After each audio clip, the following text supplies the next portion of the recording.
Okay, lecture 1 here is email tracking. If you look under content page under email 1, or yeah, lab 1 email tracking, you'll see a lecture which we're going to go over. You'll see the assignment, and then you'll see the email you need to track plus some samples. We're going to look at all that. I just happen to have them local here. Okay, lab 1. We're going to talk about a few things in here, not a lot of it. So stop. All right. So, email investigations. This comes out of the book. It's one of the only chapters I will actually follow portions of on the book. Okay. Email, as we know, phishing is a really big issue, and the email you're tracking this time is actually a phishing email. I got it on the 13th, which is 6 days ago. Did anyone get the Apple email about buying a piece of software? Well, I'll show it to you. I got it. So, okay. Actually, it was funny because our academic VP or VP of Academic Affairs clicked on a virus this weekend and forwarded it to the entire campus. Is that what that email was about? Yes. Yes. It was from the ITS help desk department or something. It's like, oh, great. But okay. All right. So there's a lot of issues with email. Phishing is a big deal. Spoofing is a big deal. So we're going to look into how emails work. Okay. Emails basically are client server for the most part. Okay. Even Gmail. I'm connecting to it with my my browser, but it's still connecting to an email server somewhere. Outlook, I run the Outlook client on my computer. You stop messaging me? Okay. But with Outlook, I run the Outlook client. It connects to the Exchange server, and then I get my email that way. Okay. So there's many different ways they work. It's normally client server. Most emails are protected with passwords, and a lot of them are actually sending clear text. Does everybody realize email was really set up to be used in clear text? It is. It's clear text. Okay. Here we have our inbox and the client connects to the server, and hey, do you have an email for me? So, a lot of it, even on our phone. Does anyone actually still use the push notifications on your phone, or do you go? I don't use the push. I do the check it whenever I want to. So I got tired of getting emails at 2 in the morning and they pop up because for some reason there's a lot of students who work in the middle of the night, and they would ask me questions at 2 in the morning. So. Well, see, that's what Do Not Disturb is amazing for. No, I don't like that. No, because then you forget to turn it off. Well, see, that's when I have it set from a certain time frame Oh. that it automatically turns back on. You can do that. Yeah, but then they really need to get a hold of me. Maybe if I had won the Powerball, someone wouldn't get a hold of me in the middle of the night. So, but I didn't win. So okay. All right. So emails are normally in this format. We have a name at a domain. Very important you know this. On that first one, somecompany.com, what portion of that is the top level domain? The .com, isn't it? I know. Is she right or wrong? She's correct. The top level domain is the com. That's the com, the edu, the org, the whatever, the sex, the shop, the everything else now in the world. What would the secondary domain be? Some company. Some company, exactly. You need to know that. It's kind of important, okay? But emails is normally a name at a secondary and a top level domain, okay? If I was back years ago, remember when we actually used that mailbox in front of our house and sent mail? You took a letter and you put an address in the middle of it. Y'all remember that? What did you put in the top left-hand corner? Your address. Return address. Return address. Did I have to put my return address? No. Could I put Mr. James Brown's address in there? Yes. Could I put Bill Gates at Microsoft? Yes, I can put whatever I want. Email is the same exact way. I can put anything I want, for the most part, as the return address. You really can. Okay? You really can. That doesn't change the servers that it passes through. No, that doesn't. It doesn't change. I could go into my email right here and say Bill Gates and Microsoft. Now, see, it really depends. It depends on how you configure it. If you configure the account name is the same as the login name, that would be an issue. But, yeah, I could go into my phone right now and change my name to Bill Gates. And it'd go out as Bill Gates. Now, since my email address is my account name, that would be an issue. But it can be faked very easily. If you think about how about all these that are no reply, okay? I guess the world is exploding or something, I don't know. But you ever get an email with no reply? Mm-hmm. Obviously that's not the email it came from. So what happens if you send an email to somebody with their address as their return address? What does that look like? Okay, it actually happens all the time because I used to run a consulting business where I ran about 9 different servers. I ran websites and emails for hundreds and hundreds of people. And the biggest issue we would have is people would fake it. They would send an email out, say, my name is, let's see, Dixie Air Title Service is the last one it happened to. They would say, my email is linnell@dixieairtitleservice.com and send out an email. Okay? The email was probably a bogus email. They wanted to click on some link. But what happens when that email gets to the wrong, like gets to, an invalid account, and then rejects back to Linnell? Then she gets the email and is like, someone's trying to, well, basically the return address can be anything. So it happens all the time. So if you send out an email to some bogus address with the return address being the same bogus address, would it cycle? It'll only go one time. Actually, when I worked for an ISP downtown, we actually bought out Galstar Solutions in Tulsa, and we had that issue. The guy was going bankrupt and he was pissed. So he actually went in and changed the secret key and kind of caused the entire system to do that. And all of our emails were going out. And see, the big deal is Cox does something, which I don't know if you all know about this, but we say that. I'm not 100% sure if they still do. My email at Cox is KDewey6. I never used it. I've never sent a single email. But what happens if Cox receive an email at KDewey65 and there is none? What should Cox do with it? Discarded. They should send it back. Yeah. But the problem is, normally where it's coming from is bogus. Because the bogus people send it out to every combination of KDewey they can think of. So if Cox had received email to KDewey65 at cox.net and sent it back, it would then bounce because it's coming from a bogus address, and then it would come back to Cox and they would receive the email, then send out the email, and then receive it again. That's 3 times they had to manage the same email. So what Cox does is they find the email that's closest to it. Because KDewey obviously 6. that's what they meant because it was a typo. Right. And it makes sense. Because then they're giving this junk email to KDewey6 instead of 65. And then... But aren't there like horrible privacy implications for that? If like you sent out like an email with something private in it and missed one letter and then sent it to the wrong person? Well, I guess. I mean that's... But it solves the problem of them managing the same email 3 times. If you're sending out private information, And see, the then you deal should is, send if it I'm encrypted. sending out junk mail anyway, 99% of the time it's blind carbon copy, where people can't see where it's going to anyway. So you as the person receiving it would never know. Like if it was really addressed to KDewey65, I wouldn't know because I couldn't see the address it was going to. It just came, it's all blind anyway. So what about in the Gmail where you see it like it's not even you're not even listed as It's a blind carbon copy. recipient. All the emails you got from me, well, I mean, even the one you didn't get one tonight, but actually if you're in the Cyber Club, you got one tonight. You should not have had your email anywhere on it. Well, on my Gmail, like I've gotten to where it's not addressed to me, but it's addressed to like 9,000 other emails. So who knows? They could have. I don't know how they're doing. I don't know. But Do emails have like a time to live type mechanism? no, it really only it goes and then if it's rejected, it goes back. But then if that's rejected, it comes back one more time and that's it. It's done.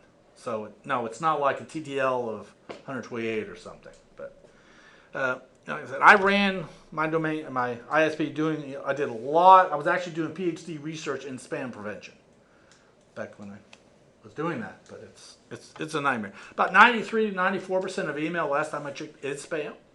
So That's a fact, yeah, it's a lot. But I had a lady. It's funny when I ran my ISP. Sometimes you get these troublesome clients. And this lady calls me one day. She's very, very upset. She's like, "You got to fix this." I'm like, "Okay, what am I got to fix?" She goes, "I went home Friday. I made sure I had 0 junk in my email, 0." I said, "Okay." I came back in Monday morning. I said, "Okay." She goes, "I had 4 pieces of junk mail."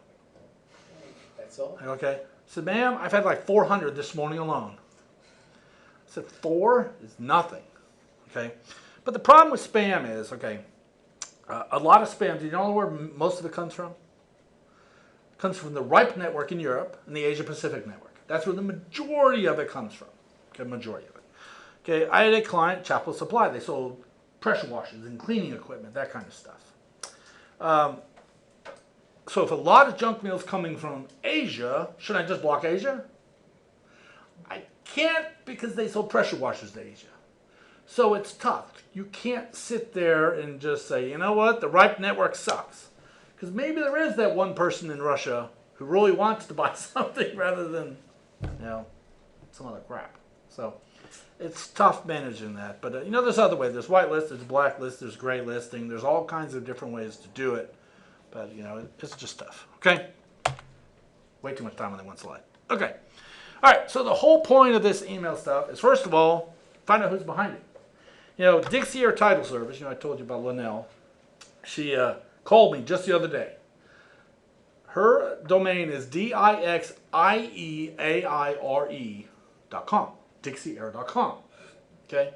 What somebody was doing was they were sending out an email. They actually went and got a domain, DIXEIAIRE.com. Very close. Emailing all of Dixie Air's clients, asking them, trying to put money in their escrow. They sold aircrafts. They would literally have escrows of millions of dollars. And they were sending emails. They went to federal registries for plane registrations. We're emailing all these people hoping to hit on somebody who had Dixie Air as a client or as their escrow agent, was trying to put money in their escrow. She's like, how do you fix it? I'm like, they created their own domain. It's not like they broke into yours. They just created one that's closed. Remember, like years ago, whitehouse.com and whitehouse.gov? Did anyone hear about that issue? Remember, whitehouse.com used to be a porn site years ago? Yeah. So it was supposed to be whitehouse.gov. You mistyped it, you ended up getting a porn site. But Was that during the Clinton administration? there you go. But so, like, she asked me, what can I do? I said, well, you really need to contact the OSBI. Because they didn't break into your account. They created a separate account that's closed. It says you need to contact the OSBI. You need to contact all your clients and tell them, hey, there's an email coming out. Go ahead. You have a question? I was going to ask about legal implications, like going back to that. So if like Cox, for example, forwarded like an incredibly important personal email or something that had like really sensitive information to Right. by accident, would they not be legally liable for that? I'm willing to bet there's something in there that says they're not. That's crazy. I mean, come on, think about it. You sign up for an account with whoever. Did you ever read all that crap? There's no way. But the thing is if somebody's sending something incredibly sensitive or anything They like that, probably have your right it should be sent encrypted anyway. There's no legal requirement for that though. You're right, there's not. But Hey, our new lawyer down the hall was having trouble configuring his email for his personal email to work today.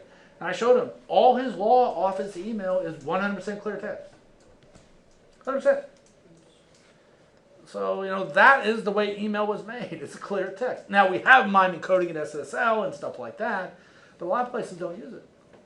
So, is Cox doing the best they can? Are they still doing it that way? I don't know. They might have stopped by now. But, I don't know. But the point is you want to find out who's doing this. So we're going to learn how to read at least where an email came from and do our best to track them. When I was up at the University of Tulsa, the guy came in and was telling us a story about this email they were trying to track down. Well, this guy used anonymous remailers. They're out there, by the way. Actually, I think 2 semesters ago, I actually used one for the project I did in this semester. But anonymous remailers, you can actually send an email to it, and it'll go to server 1, wipe out the header, go to server 2, wipe out the header, wipe out. So basically, you never find out where it came from. But this guy was committing crime using these remailers, and they could never track down where he was coming from. Well, what the government did was they sent him an email, which they had his address, but they could never find him. Well, they sent him an email with an image in it, what's called a web bug, or basically a 1x1 pixel graphic in it, inside the email. So when he clicked on it, the graphic was actually stored on a web server. So when the email loaded, you ever get an email now that says you want to download the pictures, and by default it no longer downloads pictures? But years ago it did. So the moment you opened up the email, that graphic loaded, even though you couldn't see it, it was 1 pixel, it was clear graphic, loaded off of a web server, so they got a hit on where the IP address that was open, that computer came from. That's how they caught the guy. I mean, it's pretty amazing. But so it's really tough to find out where stuff comes from. So you want to collect evidence. Another client they were telling me about, this lady worked for some company in Tulsa, I think, actually. she was being sexually, not sexually, but she was harassed to the point where she was scared for her life. Well, she quit her job, moved to a new job, and it continued. She thought it was something to work. She kept moving, but this person kept following her and just really stalking her terribly through email. I mean, she'd move and instantly she'd be stalked again. Well, it turns out it was actually a best friend of hers that she scorned years ago by not dating and then ended up marrying some other guy. He held a grudge this entire time, and since she was a best friend, the moment she moved, she would tell him, and then, you know, so that was a big, they finally caught him through email. But they went to court to prosecute him, and the jury said, there's no way you can track anyone through email throughout the case. So that's the big deal. In forensics, you need to, you know, prove your case, and it's tough. And a lot of stuff you guys could do in this class, I want precise answers. When I ask you for a file name, what is a file name? Someone give me an example of a file name. myfile.pdf or something. Is that right? Yeah. That's an example of a file. Is my file the name of the file? No. All lowercase. Well, you need to include the file and the extension. Because my file is not myfile.pdf. If we went to court the way, oh, that's not it. You say it's my file, it's not, it's myfile.pdf. Two totally different things. So it's very critical you have the correct information. And some of these things I'll give you partial credit if you get that wrong. But you need to watch that, okay? Let's continue on. All right. Also depends on city, state, country. Some people don't care about spam. Russia could care less, okay? Email's commonplace, as you know. It's used for everything. Phishing, like you can, what was it? Oh, I got the best one. Actually, I probably still have it. I do mystery shopping, if you don't know that. For all kinds of companies make good money doing it. I got more gas in my garage I can never use. And he absolutely loves Sonic. Yes, no more Sonic, please. I had to do Sonic tonight, but I rescheduled for Sunday. I said, I don't want to go to Sonic again tonight. But I got a text message from a guy saying he was from one of the mystery shop companies. Wants me to do a Walmart shop. I knew it was kind of fishy already, so I replied to him. I always reply to him, oh, please, I want to help you out. He goes, okay, we're going to send you a check. You're going to go to a money transfer place in Walmart, send out the money. You know, I cash the check they give me. Go wire transfer the money to them, but take out a little bit for myself for profit. You know it's a scam. They FedExed me a check for $3,500. I got it on my desk at home. You know it's a bad check. You know it's a bad check. Didn't you email him that you didn't get it? Yeah, I did. I emailed and said I haven't got the check. They said they'll send me another one. Isn't that awesome? FedEx overnight. It had to cost them something. So I'll have to bring that check in and show you. I got it on my desk at home. I'm like, $3,500. It was from some title escrow clearinghouse company. I'm like, I didn't sell my house. But you know if I go to the bank, they'll probably take it for about 2 days. Then they'll find out it's bad, and then they'll say, whoa, Ken, you owe us $3,500. And then in the meantime, I should take, because I'm supposed to go cash the check and immediately go to Walmart and send the money. And what's going to happen is, then the check's going to bounce. Then my bank's going to come back and say, Ken, I want $3,500, and I just sent them $3,000. In which they profit and you don't. Right. So you know I'm not going to use it. Yeah, I had to bring in the check. This is real life. It just happened. So, all right. So examine them. You can look at the client. If I receive an email and then I forward it to you, the header information is gone. So you have to look at where the email resides. Now I could copy the header and give it to you, stuff like that. But if I forward it to you, the header is removed. The header is kind of like where the email goes. Okay. So make a copy of it, you can print it out, stuff like that. Okay. Copying them, I'm going to show you how to do it. They're going to walk through a bunch of email. They're all bogus. Don't worry about that. They change in every version of everything. Yeah, that's why it's like, why do they walk through these versions that change every 5 minutes? Come on, Yahoo Mail, it hasn't changed in the last 2 years? Yeah, it changes every day. Okay, examining headers. Now we're going to talk about these things. We're going to see where email comes from. We're going to see how to read the email address. We're going to see we're going to look at some examples of these. Okay? And we're going to walk them. And there's a lot of, there's a software tool I'm not going to show you, but it's called Sam Spade. It does a really good job doing this as well. So you might want to try that. Outlook uses PST files and OST files. PST are mail storage files on your local machine. OSTs are Windows stores synchronized with the server. We also have web-based emails. The one I'm using today is one I received in my Outlook.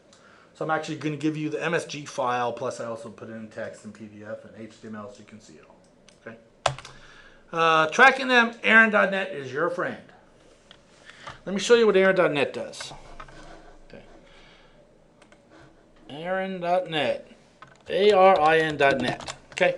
Aaron.net is used to tell you who owns the domain or the IP address block. Like I'm going to go to, let me pick what's the domain? Google.com. Okay. I put in Google.com. What? Oh, hold on. Let me put in this address instead. There we go. I put an address instead. That was the old IP address I owned when I owned my business. I sold my business to another company, but I put in an IP address. Yeah, you can't do Google in here. Forgot about that. But I put an IP address. I put in 666.210.163.130. This is my old mail server's IP address. Okay. What Aaron does is it shows you who owns those IP addresses. So who was my provider? Cox, obviously. Okay. Now I can see it's Cox Communications. I can find some contact information. So if I received an email that started at Cox, I obviously would want to contact Cox. Do you all agree with that? Yeah. If the originating email was the one I typed in, I would say, I need to contact Cox because that's where it started from. So Aaron's good for that. Okay. Now, what it doesn't show you, I'm going to bring up another website. It's also on the slides. It's right. Internet.com. So we're going to. Well, I didn't mean to do that one, but it's okay. Let's go to Network Solutions. Network Solutions, or netsol.com. It translates to it. At the bottom, now I know I'm speaking fast. I got to get this done. There's the Whois search. You can also go to whois.com. It does it as well. Here I'm typing google.com. And I can find a lot of information about Google, possibly.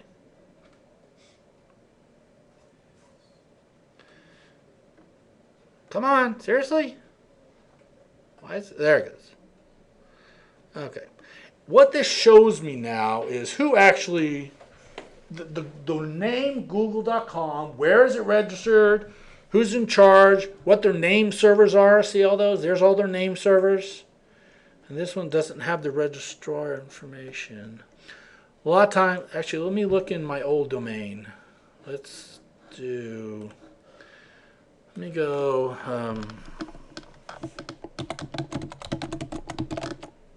this is my old domain. I used to own this domain. Let's see, come on. Okay, I used to own internettext.net, and I sold it to IT Service Station right there. Okay, so I can find out who the registrant is. See, there's a registry, that's where the name's registered. Who the registrant, in other words, who registered it. So, the registry name is DNS admin with IT Service Station. There's their address and phone number and so on and so forth. There's the admin name, DNS admin, there's their address and all that information. There's their technical support, so on and so forth. So if I got a problem with internettext.net, here's where I can go contact. Okay? Now I'm going to go, we were looking at Cox over here, and that was Cox.com. Did they even list that on here? Okay, let's go to Cox.com. I want to show you the difference of what you can see.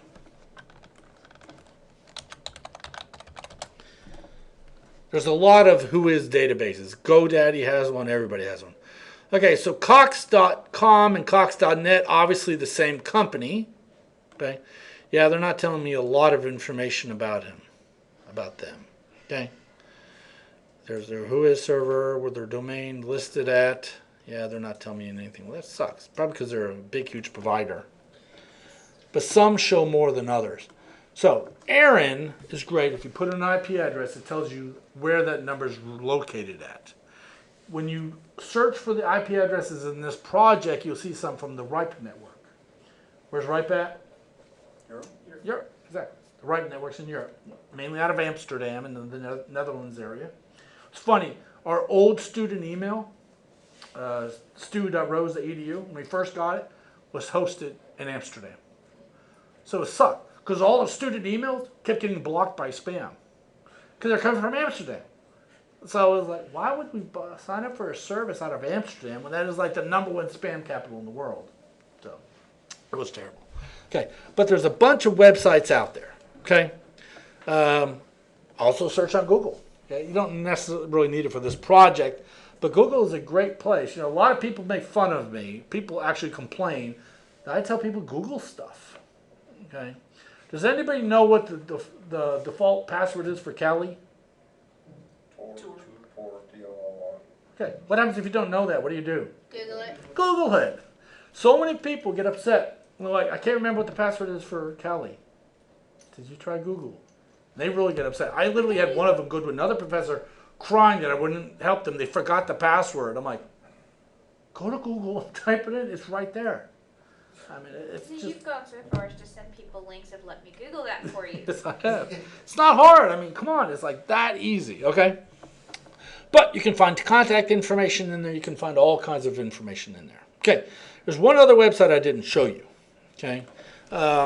There's one called NW Tools, or Network Tools. This is another. These are probably the 3 main ones you need. I'm going to go in here and look at some DNS records, okay? I'm going to go to Advanced Tool right here, okay? I'm going to look up, let's look at my old domain, enter. I'm going to look up internettext.net, okay? There's my old thing, my old system. And basically what we have now is we have the DNS record. DNS is Domain Name Services, okay? That is how the internet works. It's like the address book of the internet, okay? Very, very important, okay? With DNS, you register, it's called hosts, kind of like www.google.com. www is actually the host name, okay? You register hosts, and those are called A records. See the A in the middle there? You register NS records, which are name server records. You also register MX records, which are mail records. Okay? So like this here, mail.internettext.net is an MX record, and it's priority 10. They only have one now, so that means it's the first one. The priority means which one to try first. Okay? But between Aaron.net, between Network Solutions and NW Tools, you should be able to find out any of the questions I'm asking you about this email. Okay? So, DNS, real easy stuff to manage, but if you screw it up, it literally would take the entire network down. Okay? Does anyone know how many root servers there are? It's 13. 13 of them. There were 7 originally. Yeah, well, but wasn't it like 2 years ago they took down 11 of the 13 and there was no problem at all on the internet? Isn't that amazing? Then that virus or someone took down 11 of them? But they've diversified them, they're not single locations. Yeah, there are multiple locations. The what you call it there? The ISP who bought out in Tulsa, originally they were one of the root servers. And it was crazy. But that was a whole nother story. Okay. But those should give you enough information to answer all the questions. Okay. Other things, there's router logs. These are, anytime an email goes through a mail server, you're not going to mess with this for the project, but it's actually logged. Okay. When I ran my mail server, basically they're text logs. Okay. At minimal logging, which is basically, this email came in from here and is going to this other person, this other place. So not a lot of detail. My mail logs alone were about 500 megs per day of a text file. That's just me, a little ISP in Choctaw, Oklahoma. So mail logs get very big very fast. Okay, firewall logs, if you have email filtering built in, those are good as well. You can, find out lots of information. You do not need that for this project. Okay. Oh, and about this project, a couple people, you might think, well, it's kind of boring.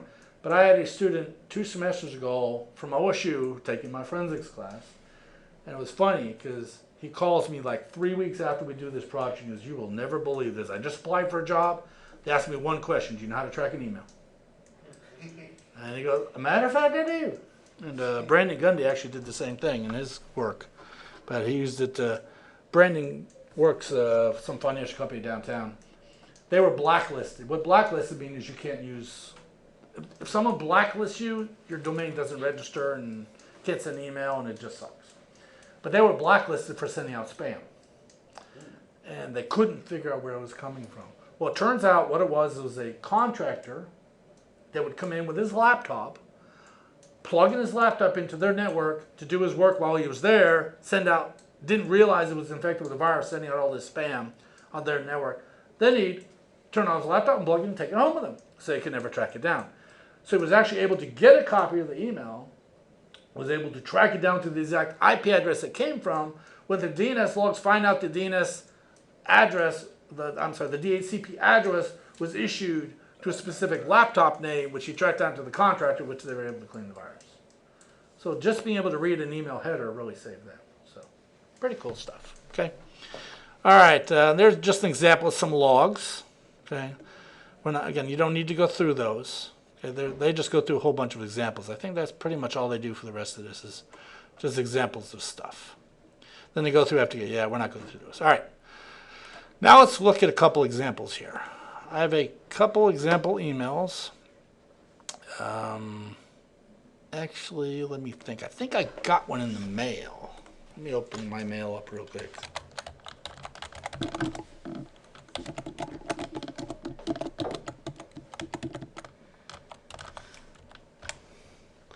I think I just got one. I swear I got an email just minutes ago. Maybe I didn't. Did anyone see junk email in there? Did I delete it already? Probably. Darn, I thought I got one. Yeah, but you're down to the 13th already. Are we on the 13th? What the heck? I thought it was today. Yeah. Okay. Okay, let me get one that's not from in here. Where is, I saw best mark on here. We're just going to take that one. Okay. Here is a mystery shop company I work for. They want to go to Huderberg and get my oil changed. Well, I don't know if I can see it in here. Okay. I'm in the Outlook web client, and I'm going to click on this little, this seems like this is the message details. And here is the header from the message. I'm going to copy this and paste it into Notepad. Okay. Then I'm going to make it larger so you guys can read it. Okay, go with 18. All right. All right. Everybody see that okay? Yep. See that somewhat at least? Okay. The way headers work is you always start from the bottom. Okay? They start at the bottom. They keep, what's when you put something in the beginning, pre-appending or something? Prepending? Okay. It keeps prepending every time it goes to a server. So it keeps adding to the top. So every time it goes through the server, it adds a little more at the top. Keeps adding stuff at the top.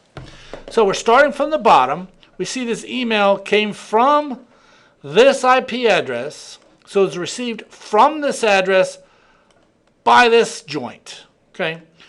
This email started on 17th of January at 4:21.13. What is this? Anybody know? Time zone? That's GMT time. Okay. So it started at 4:21.13. When did I finally receive it? 22:21. So how long did it take to get to me? 6 hours.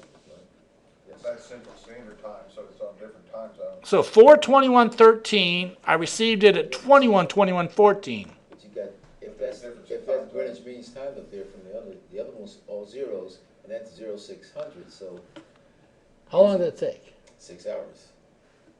Okay. It started at 0 time zone. So if we were to decrease this by 6, what would we have? 22, wouldn't we? Yeah.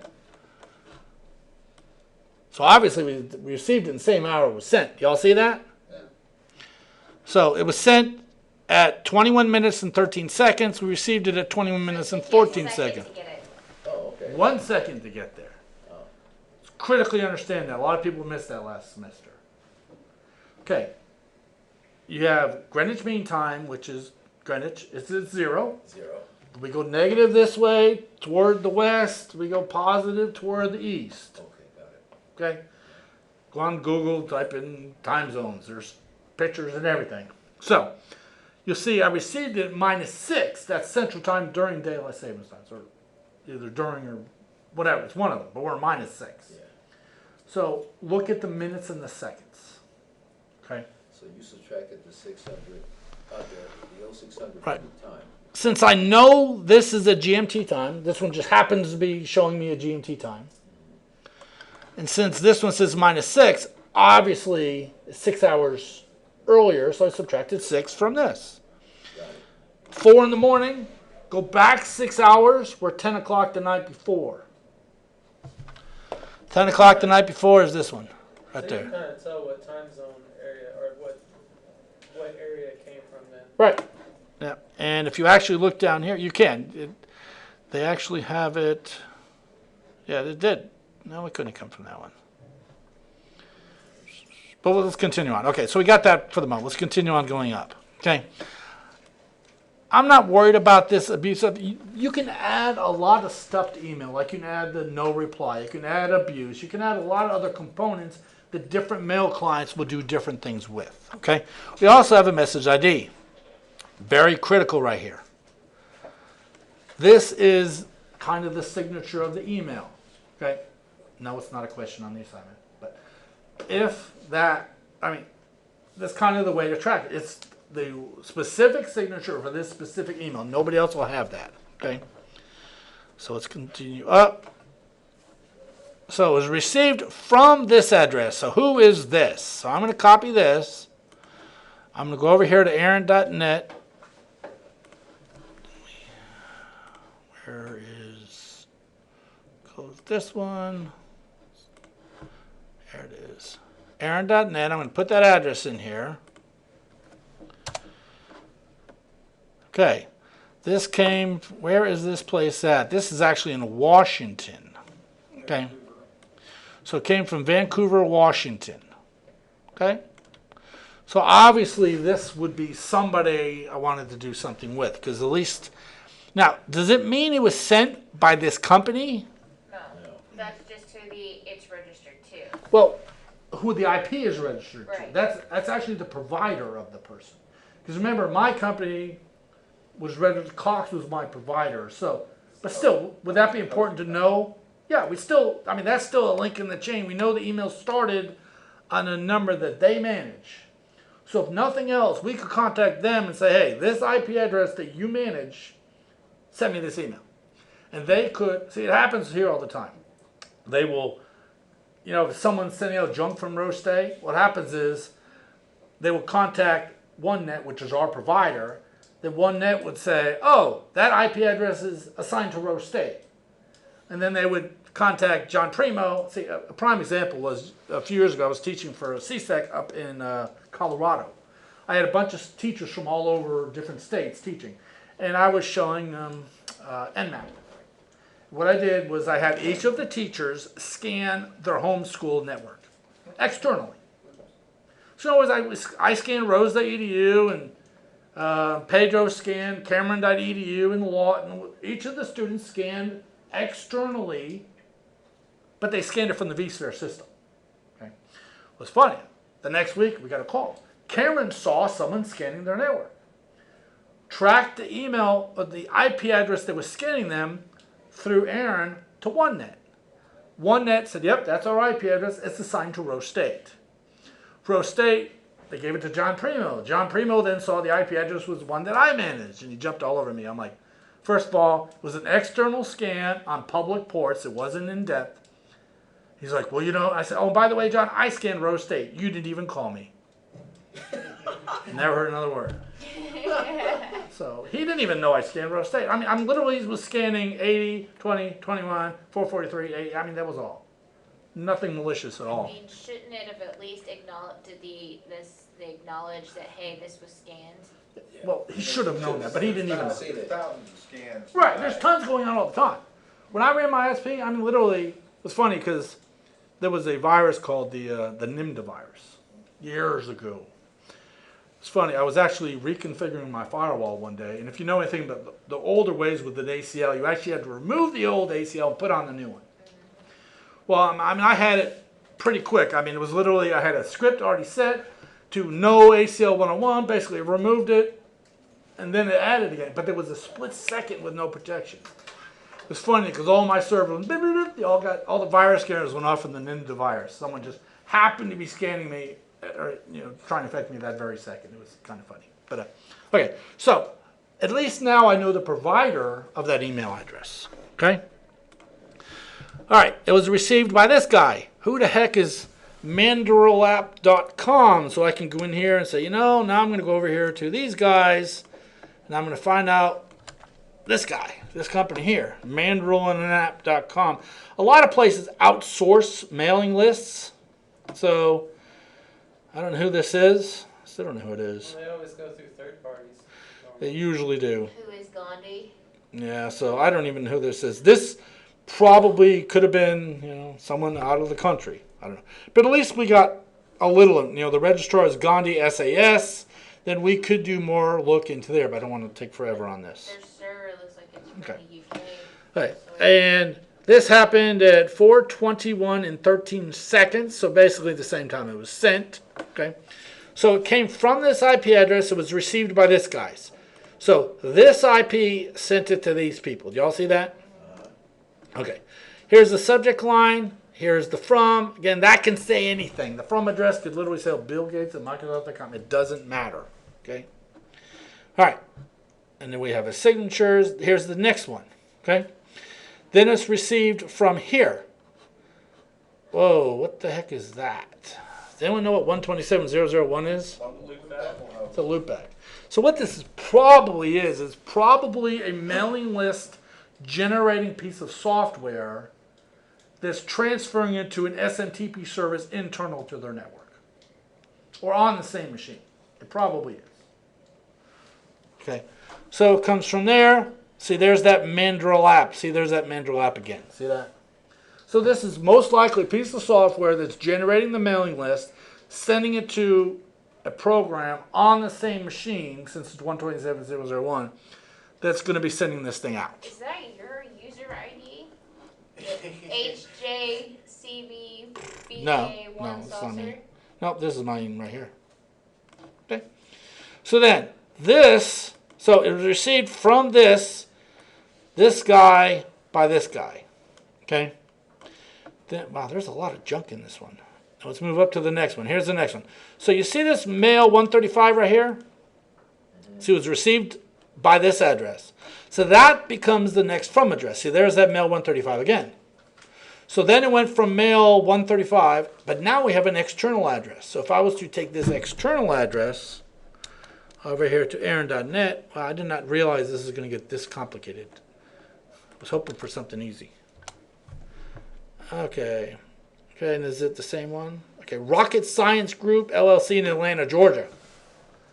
So who knows where they're actually doing this stuff from. Okay. So it went from that Mandrill app. It was received from there by mx.rose.edu. Okay, so it went to Rose State. Okay. Now let's find out, let's look at Rose State here real quick. It actually ran through antivirus and Right. stuff as well. Yeah, see, rose.edu. Now, rose.edu is not going to tell us much. We'll see why here in a second. And I'm also going to go to the NW Tools, and I'm going to look up some advanced tools for rose.edu. Okay, you look at these two things here. Okay, so we went here. That's still going, isn't it? Come on. It's going to tell me they don't manage Rose. But in the meantime, while that's running, let's look over here. Again, we have some DNS records for rose.edu. Okay. We have their MX records, so they have mail. They have mail.rose.edu and mx2.rose. They're both mail records. See that MX is mail exchanger. So which one is the higher priority? First one, top one, mail out. Second. I would say the second one. The second one's got a lower number. Lower numbers. The lower number is higher priority in mail servers. It doesn't matter. When I did it, I used to put them at 10, 20, 30. You can do 5, 10. You can do 1, 2, 3. The only reason you leave a gap is if you ever want to stick one in the middle. Okay. But yeah, so mx.rose.edu is our mail server. Okay. Now, did that ever finish?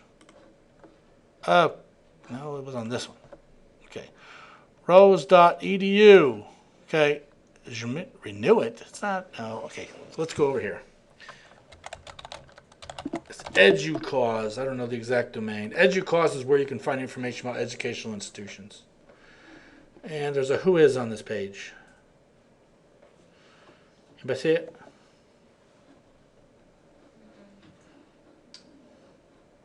It's got to be one here somewhere. There always is.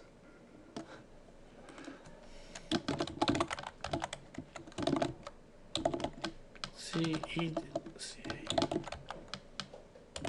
Maybe? Oh, there it is. I guessed it. Who is the educause.net? So now I typed in Rose.edu and I can see Rose State College. I can see the administrative contact is John Primo. Technical contact is James Johnson, and so on and so forth. I will tell you that's not a good idea. Did you notice the other one we looked at had DNS administrator, DNS administrator? This one actually has a real person's name. Why is this not good?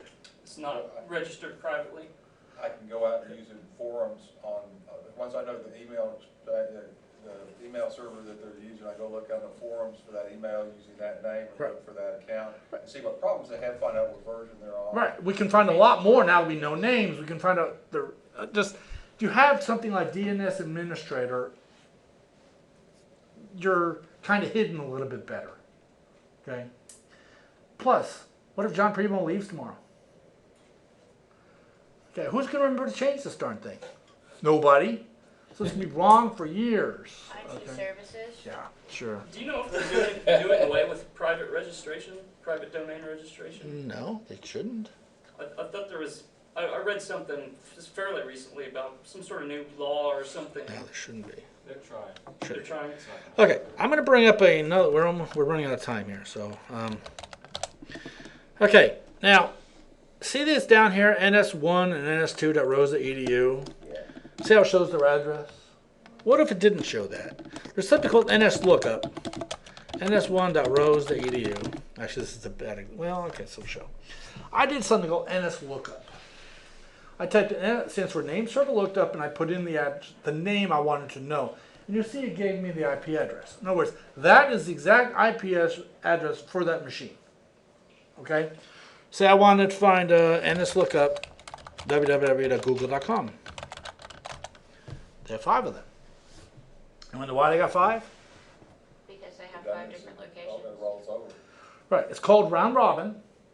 Google has 5 servers that do the same thing for this area. So basically, when you now, if you watch those numbers, I'm going to hit up and down. See how the numbers are changing order? Yeah. Means each person that queries Google is getting one that it rotates through, so we're all not hitting the same exact server. So that way, if one goes down, no big deal. We hit another one. It's not an issue. But so with that, I was able to find out the IP address of Rose State server. Okay. Well, one of the servers. One of them. I mean, I just picked one. The number just happens to match there. Okay. They don't always match. Most of the time they will, but sometimes changes take a while to propagate through. They could actually take months sometimes. So there's that. I showed you how to find an IP address of a place. What else were we looking at? Okay. So this email. So we saw it came from this Mandrill app to mx2.rose. Then it went from MX2. It was received from there by IOX, whatever. Now, mx2.rose.edu is this address. They don't know anything weird about that address? It's private. I don't want that address. How do I get the public address? Ask out here. Spelled wrong? Darn it. You wanna know why I can't get it? And it is. So I'm actually querying an internal address. Nah. Externally, you can see it. It's a domain split, you're getting the internal. Right. You'd have to switch to an external. Right, which I can't in here. They blocked me. You can't. I can't even specify external. Lookup, like I know you can. Oh, they do let me do that. Wow. What I did there, see here, I did NS lookup for mx2.rose and it didn't give me a response. Because we have what's called a split DNS. We have internal addresses and local addresses. But by doing this, by doing NS lookup for that, but this time I specified the DNS server. That happens to be Google's. It's free for use, by the way. So I specified Google server. So I queried that address at Google rather than Rose State. Then it gave me an external address. I'm surprised. That used to be blocked. Maybe they don't block that anymore. So, and I should be able to like, I did NS1 that enter. 11's down now. Okay, but that was my old DNS server. I guess they don't have it online anymore. But so DNS is kind of a tricky thing. Now, we're running out of time. Let me get into the assignment real quick. Okay, email the track. I gave you the message. I gave you the header in text. I give you the entire message in MSG format. I give you the email in PDF format. Oh, great, hold on. First time all this stuff's been loaded. Fine, whatever. Just show me the file. There it is. I gave you the file. Okay, I gave you the file in PDF. I gave you the file in HTML. I gave you it in like all kinds of formats that I gave it to you in text. And I gave you the entire message in text. Quickly, click the link for the refund. Oh, yeah, you have to do something like that. Now, but the actual assignment is here. Okay, I'm basically telling you to answer. What I did was I made up some questions during the quizzes there. It's called Lab 1 Email Tracking. The questions are right here at the bottom. Okay, I already give them to you. The quiz is one submission but unlimited time. Okay, answer all the questions. I put them in this file, then just go submit them in the quizzes area. But the purpose is to understand how to track an email. Okay, scenario: you received an email. You got to figure out where it came from and answer some questions about it. Easy enough. Analyze it in depth to determine as much as you can. The questions are actually in the quizzes, but you saw them at the bottom. No other rules. The scope includes the email and anything else needed. You can use other tools. You can use all kinds of stuff if you want. Okay. Sam Spade. Try Sam Spade. You can actually dump it in there, and I'll actually show you a graphical map where it came from. Does it actually work? Because it says Win7. Does it work on anything higher than Win7? I don't know. I haven't tried. All right. But here's the questions. How long did it take to get there? What's the IP address? What's the secondary domain name? Who's the technical contact? What time zone? Okay. Easy questions. Everything you need in here, I pretty much covered. Okay? Easy enough? I have a question about X originating IP. Yes. So in the email header, the first hop in the chain is at the very bottom. Right. But I've seen X originating IPs at the top. And I the wonder if X- it's copying it down. I don't know. I don't know. The X originating IP is definitely always the original source, correct? And should be. Now I have seen in the past, like, say you're sending the email from Outlook to Outlook, sometimes the header's not the same because it really didn't leave the system. That's why I made sure I picked an email that came from the outside. So it's kind of different. Okay, but you kind of got an idea. I mean, I covered the important parts of what you need to know to track this. If you have any questions, email me, come see me. Now, a lot of you taking online classes. I'm assuming one class or more. You do realize you still can talk to your instructor? Okay. A lot of students don't realize that. I literally had so many students I mean, I can ask you questions? Yeah, that's what I'm here for. He said, oh, it's an online class. I thought I could talk to you. No, you can come and ask me questions. I'm here 8 to 4, Monday through Thursday. Actually, I'm here, obviously, Tuesdays I'm here late, and Thursdays I'm here late. But if you have any questions you'd like me to talk about on a Thursday night, let me know. This Thursday I already got something to talk about. But what we did last semester was the students would ask me questions and I'd talk about the next week. And if you go on my YouTube page, actually let me show you where that is real quick, because I didn't show you that. Okay. Go to youtube.com, type in Kenneth Dewey, and you should find me right here. Okay. And if you go there, then if you go to playlist, you'll actually see all the different classes I teach. So here's digital forensics. You can see all the different labs. I highly recommend, because I walked through different examples last time, so go look at those examples. The Cybersecurity Club should be in there. Everyone see it? Top left. Top left. Okay. Cybersecurity Club, where I talked about, I did a JTR demo, Nmap, network miner. So, wow, one's been deleted. Okay, I don't know what that is. Two of them's been deleted. Who the heck deleted them? But look around on there. All my classes are up there. If I'm lecturing, I'm recording it. So. Maybe I considered it Yeah, I stole it from myself. Well, you know, blaming YouTube. Yeah, who knows why it's not on there. But that's where you can find all my stuff. Any questions? Hopefully I explained this well enough. Please start on it. If you have questions, please contact me. Email me, call me. If I don't answer your email me again. And if you keep emailing me sooner or later, I'll see enough of them. I'll be like, man, this must be important. All right.